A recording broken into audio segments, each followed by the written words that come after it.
I'm here representing my brother Shannon Hurd, who died last month on a 5th from being untreated. Well, misdiagnosed at first, then untreated, and then when they decided to start treating him, it was already the cancer had metastasized.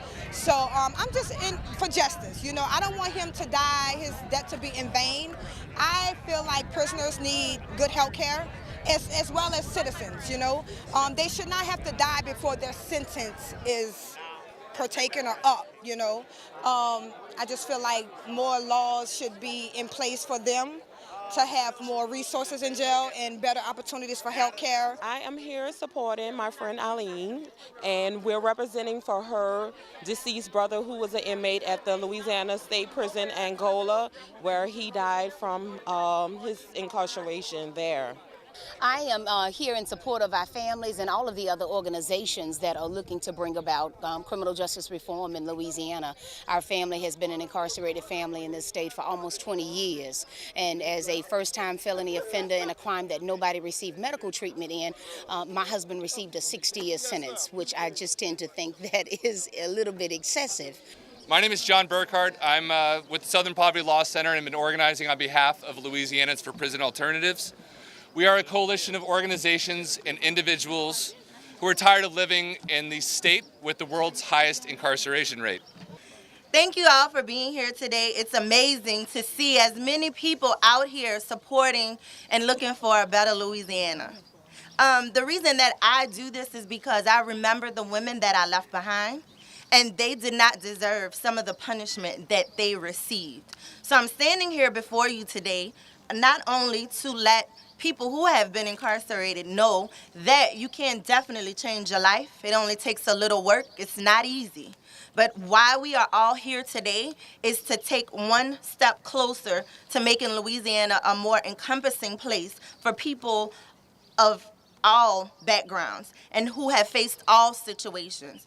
I am very honored that LPA chose me to stand here today. So what I need for you guys to do today, once we are dispersed, is make sure you get to your legislators and your senators and let them know how important it is what we're fighting for here today. Let them know that this directly affects you. Make it personal.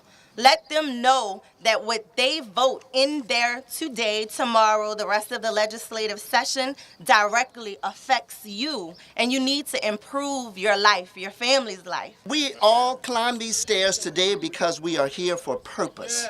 We are here by design, right? When they locked my brother up years and years ago, it wasn't to help him, right? It wasn't until he got out and was able to get some investment in his life that he was able to turn himself around and be a father to his children and do his thing. When they locked my son up when he was a teenager for trumped up charges, right? It wasn't to help him or us. Years later when he was murdered, they are not helping us. You understand? There is no justice in this. And so what we're talking about, right, is legislation and bills that is designed to serve the people of Louisiana. This is our chance, and it only happens when you show up. You have shown up.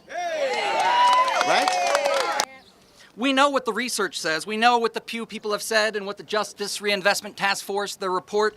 We know the studies. We know that harsh punitive sentencing laws do not reduce rates of crime. We know what's happened in other southern states that have passed similar justice reinvestment legislation. States like Alabama, Georgia, and Texas.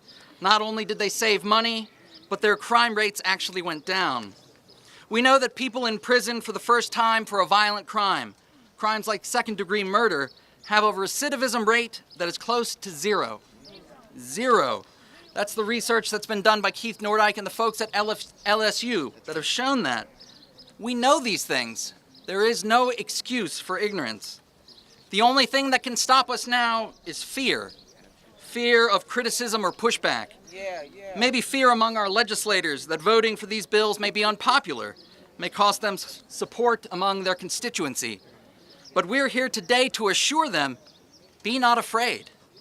Be not afraid. This is what the people want. Be not afraid. The proposed justice reinvestment legislation is not only the smart thing to do for our state, it's also the right thing to do.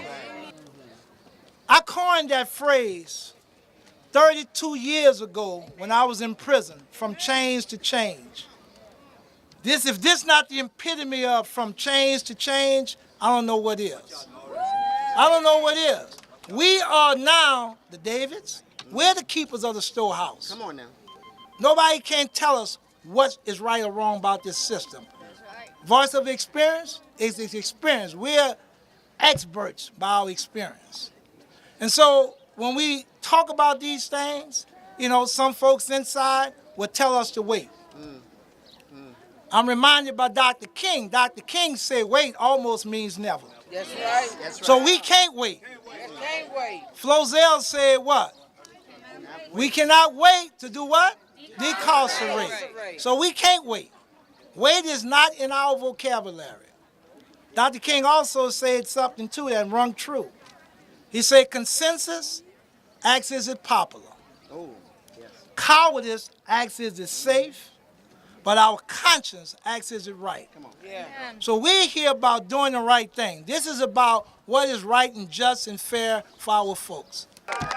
I'm Representative Pat Smith for District 67. You are in my district, and I welcome you here to my district.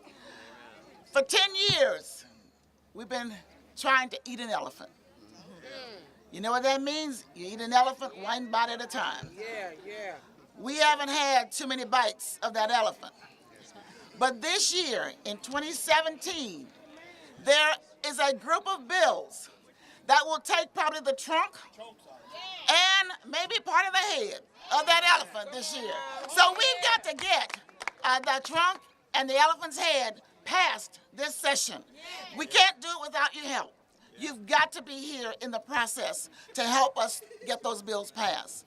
You heard about talking to your legislators. Don't just talk to yours, talk to somebody else's too. That's right. Because it's not just yours, it's the other ones that we also have to make sure that they understand that if we don't have justice, we don't have peace. That's right. Because if there's no justice, there is no peace. And we are not scared. There are. All of the Black Caucus members here, all of us at some point in time and others have put in bills to try to reform criminal justice. It's only one bite.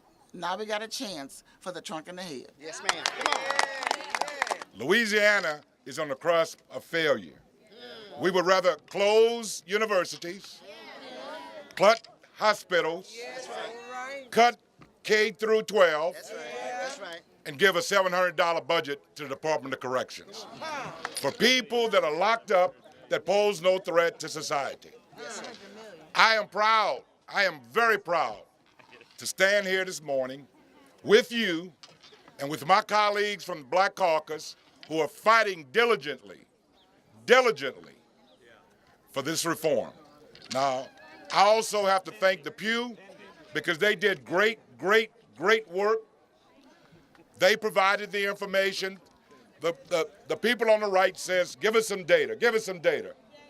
Well, when you provide the data and they don't like it, then they kill the messenger. So they tried to kill the messenger, and that was the Pew Group. Now, I have a bill, whether you agree with it or not. When I started this journey, I spent 30 years in law enforcement. That's right. But when I started this journey on criminal justice reform, I'm here to tell you I'm a different man today. I see things totally different today. For the last 25 years before the legislature, I've worked as a criminal defense attorney. I still do that. And I've seen the devastation that happens when people are incarcerated. And I've seen how easy it is for prosecutors and district attorneys to just say, we're going to give you time. But what they don't and what they've not really paid any attention to is, and then what? What happens after you incarcerate them? Or what are we doing to try to break the cycle? What are we doing to try to change people's lives for the better, not just incarcerate them? So I'm very, very optimistic. I've volunteered since I got here to be part of the reinvestment task force. I'm sponsoring one of the bills. Yes, sir. And I'm going to continue to fight and stand in the sun to do so if I need to try to make sure that we make a change in Louisiana and stop spending more money on incarceration and education. We over-incarcerate more people than anywhere else in the world. Something about that is absolutely wrong.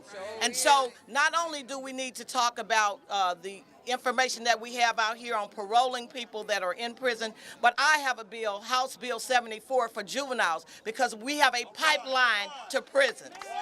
We have a pipeline to prison, so we have to save our children. And so I have that bill, and I have a voting bill, because once you get out, you need to have the opportunity to be able to cast your vote if you're going to pay your taxes.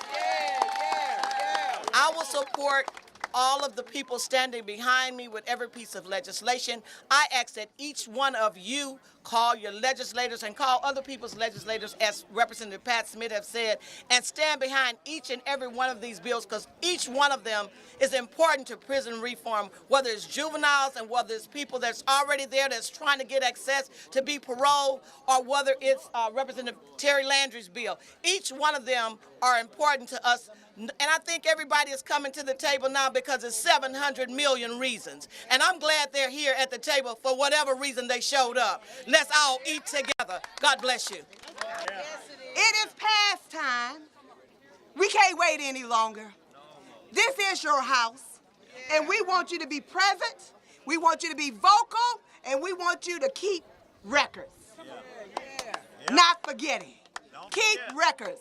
The one thing that I will say as I get ready to leave the mic is the one thing that everybody's been talking about is safety, and I'm concerned about safety. But locking up more people has not made Louisiana safer. It has not made our numbers drop. And what we should be doing is rehabilitating people, because everybody makes mistakes. Thank you. I firmly believe in the Justice Reinvestment Task Force initiatives. They support people who are like me, like-minded, and also just fighting for the people that I left behind once I was released from prison. I went to prison at the age of 19. I did 110 months, so I was released right around my 29th birthday. Since then, I've been home 7 years. I went to college, got my bachelor's degree in medical technology. Currently applying to med school, and I'm a support service supervisor at Turo Infirmary. A part of my sentence was restitution, so I was sentenced on $1.9 million in restitution, so that has been a big hurdle for me in addition to the 9 years. When I was released, before I went to prison, the internet didn't exist. Computers were very, generic, no smartphones, still had pagers, things of that sort. So the technology, once I was released, it was leaps and bounds ahead of how I left. I didn't really receive the help that I needed to receive to also, re-enter back into society, so helping me catch up with technology. I applied to go to college initially. I checked yes to the box, and I was denied entrance into the university. So I waited about 2 years. I reapplied to the same institution, and the only thing that I changed was I checked no to the box. So I got into the college, got full scholarships, money, and things of that sort. So once I was in, I went to the dean and the professors, and I let them know what had happened and why when I was sentenced at the age of 19, here I am 32, and denial of education was not a part of my sentence. So I felt like I paid my debt to society. I am now working in a hospital where I save lives on a regular basis, and I feel like had I not been dishonest with the application process, I wouldn't be making a contribution to society that I'm making now. So that's another reason why I'm here fighting. One of the major goals of the Urban Congress of African American Males in Baton Rouge, one of the goals is decarceration. They want to focus specifically on lowering the numbers of males who are incarcerated.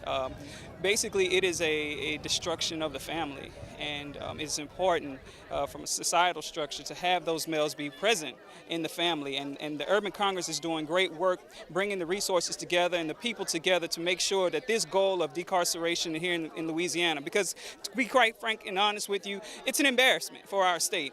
We tend to be last in everything that's important and first in the things that make us terrible.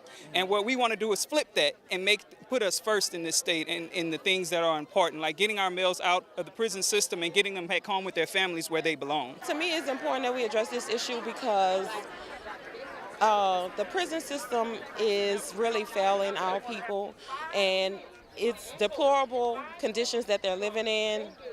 They're being treated less than animals in some of these places, and I really believe that it's important that before we even address the reform for the prison as far as where it is now, it's important that we address school reform, educational reform. If we have better educational programs, then we won't have to have a correctional institution for our, citizens and people in life, just in general. we spent $700 million last year in Louisiana on imprisonment, and it's an issue that that affects the family structure. It affects the city. It affects our sons. It affects everyone in some way or the other, and it's a serious issue.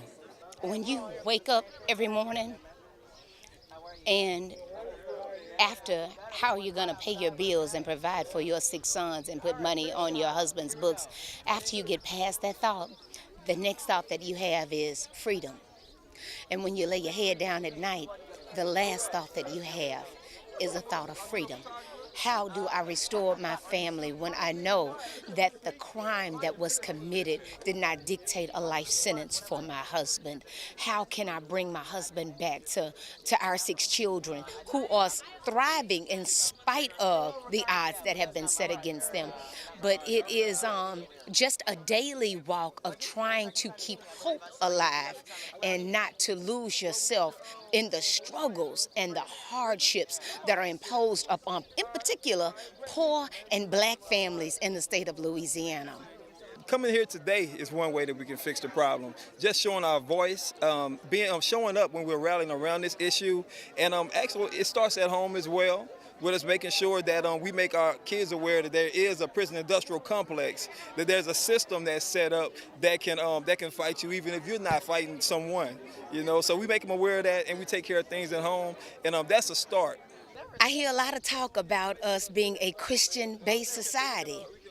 And in being a Christian-based society, I'm just wondering, where is that principle of forgiveness that Jesus spoke about so oftenly when he was testifying or preaching or healing the sick?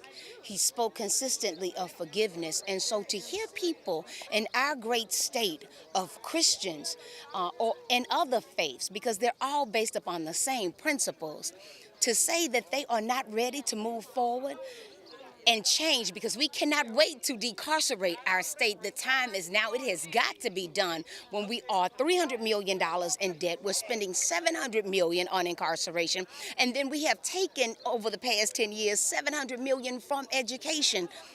Where are those people of God that will stand up and say, now is the time and we must do this? It has to be done, and I am not afraid to be the one to do it. You know, there was a time in our society when it wasn't cool to like coloreds. You know, you just better not get caught having no colored friends if you were of the white establishment.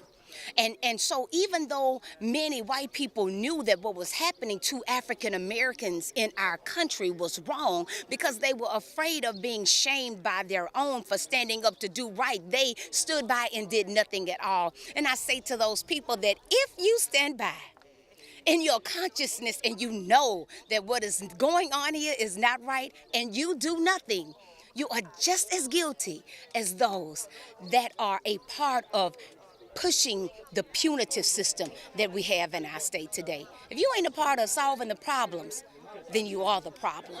And God bless your heart. God bless us all. Everybody deserves a second chance, and everybody is a human being. So instead of it being a criminal justice reform, we should have a more humanistic approach, and it should be human justice reform, because we're not defined by your past choices. If everybody was defined by a choice that they made, good, bad, happy, sad, we would have a world that looked a lot different. And one thing that I don't share very often is that in 2009, when I was released, my sister was murdered right before I was released from prison. And I went through the court proceeding processes, and I was there. And when I began speaking 7 years after this had happened, and I'm standing up in front of everybody, and I'm like, okay, I deserve a second chance. I had in the back of my mind the people that murdered my sister. If I'm standing here and I'm asking for a second chance, they deserve a second chance as well. So once I got to the point of true forgiveness, I feel like everybody is entitled to a second chance. I want to thank everybody who actually has something to do with this rally going on. It's a great idea, and I do want to say that in representation of Shannon Hurd, when I spoke with him the last time that I spoke with him, he told me not to forget him. And by me being here this day, it's like I'm actually helping to have a representation for him so that he would always be remembered in a good way, not just as being a prisoner, not just being as somebody who the elite in society said we are not going to care about any longer because they've committed crimes against the law. But they're still human. They still have family. They're still alive, and they deserve to be treated right while they're here on this earth.